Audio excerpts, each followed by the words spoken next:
Good evening, everyone. Thank you so much for joining us at Mid-Michigan Now at 11. I'm Stella Daskalakis. These stories and much more coming up this evening. Lawmakers are still at work in Lansing with no end in sight as Democrats take the chance to push through priorities they've had on their agenda since Ronald Reagan was in office. It has been a very busy evening.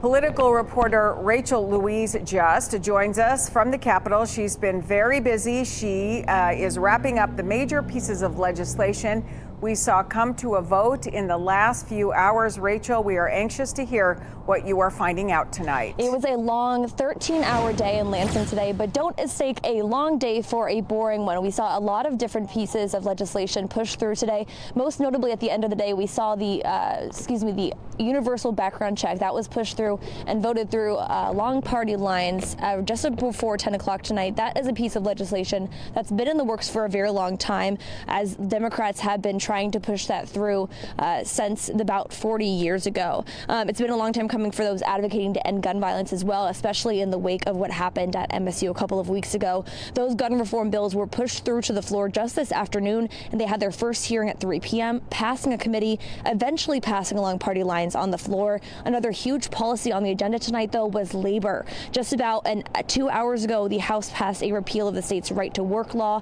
That was put in place by a Republican legislature and Governor Rick Snyder. That was back in 2012, about a decade ago. That bill passing along party lines. Right to work is a policy that's controversial among workers. It bans unions from requiring workers at a company to pay dues as a condition of their employment. That bill also being pushed through a committee this morning and onto the floor just a few hours later.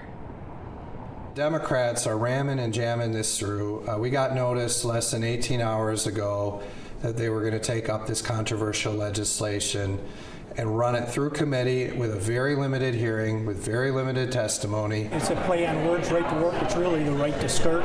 It's people that can get all of the benefits of a negotiated contract, all the benefits of representation, all the representation of arbitration and the legal system without having to pay any kind of dues. And both of those bills, the universal background checks and right to work, are not going to be heading to the Senate, where they're likely going to be facing a majority vote passing through with a slim majority that Democrats have there at this point. We'll, of course, be keeping you updated throughout that whole saga as well. Live in Lansing, Rachel Louise Just.